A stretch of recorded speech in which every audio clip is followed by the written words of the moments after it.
Now we have Mike Preston, a courageous survivor of aortic dissection. Mike's journey through diagnosis and recovery has inspired many. And he now shares his story to raise awareness and help others understand the importance of early detection in heart health. Please welcome Mike. Fargo with my rock from the heart family, I get a real sense of connection being around people who have a genuine understanding of what I've experienced. Although, when I was here a couple years ago, I happened to mention to Sebastian Bach that I had survived an aortic dissection, and he said, "Aortic dissection? Is that a metal band?" That's okay. I'm going to give you popcorn. It should be. So, I'm coming up on 5 years as a survivor, and it feels like in that 5 years I told my story hundreds of times and in hundreds of different ways, depending on the situation and who I'm talking to. And, my head's like a magic 8-ball. I just shake it and see what floats to the surface.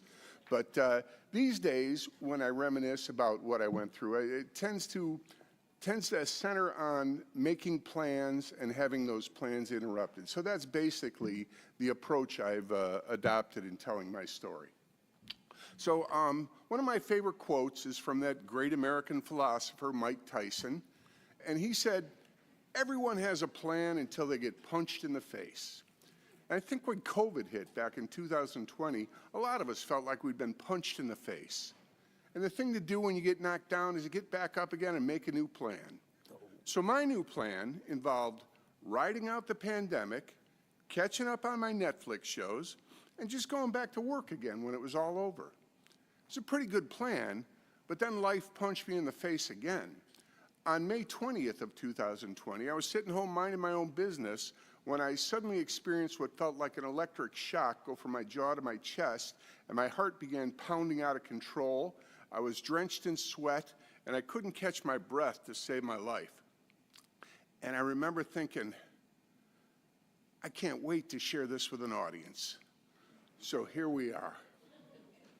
I later learned that I had an aneurysm that had burst and shredded my aorta from stem to stern. As one of my surgeons told me, "You're pretty lucky. Most people who have what you had don't make it to the operating table."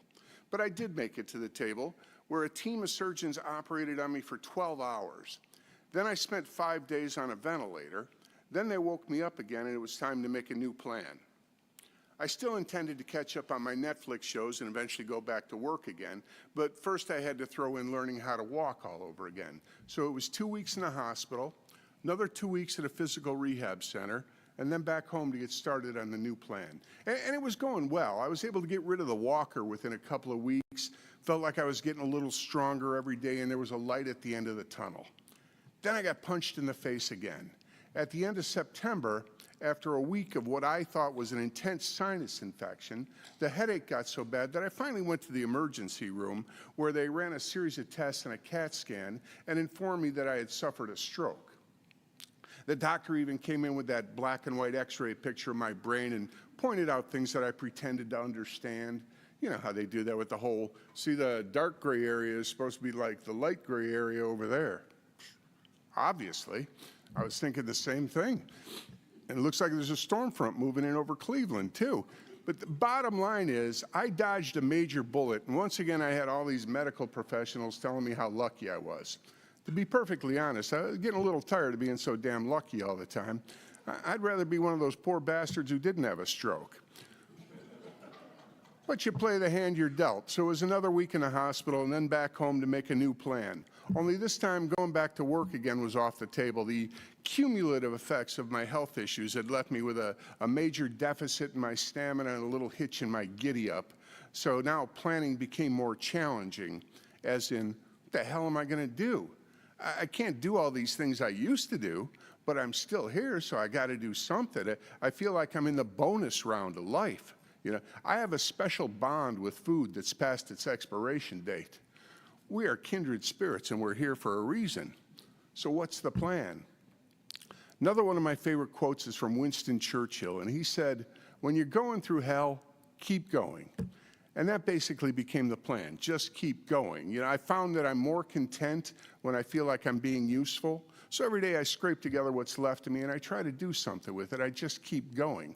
And just to clarify, I'm not going through hell by any means. I mean, I've had many wonderful experiences in the bonus round. This is my second trip to Fargo, so obviously I'm living life in the fast lane.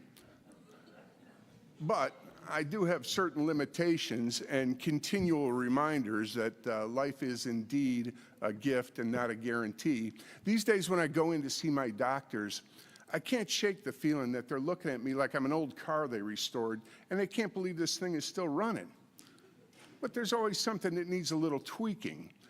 2 years ago, 2022, I went in, my surgeon informed me that I was in need of more extensive repair on my descending aorta. And that knocked me on my ass once again. But I got up again, and along with some other major changes in life, that became a very transformative year. Last year, when I went in for my annual scan and checkup, he informed me there was still a little more repair surgery that would have to be done, and they had to do it in 2 stages. So one operation was scheduled for June and another one for July, and any plans I had for the summer were replaced by hospitalization and recuperation. So while it wasn't exactly what you would call a fun summer, it was substantially more fun than dying.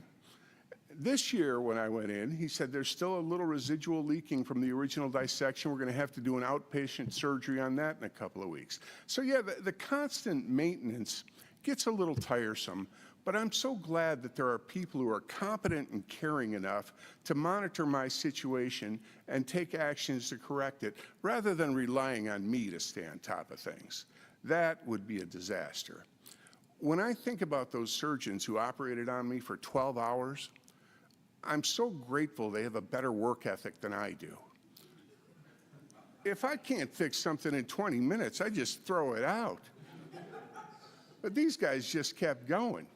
You know, there's all kinds of inspirational quotes about how it's not how many times you get knocked down that matters, it's how many times you get back up. And I don't have anything that deep or profound. But if there's one thing I've learned through all my trials and tribulations, it's this. You are never going to catch up on your Netflix shows.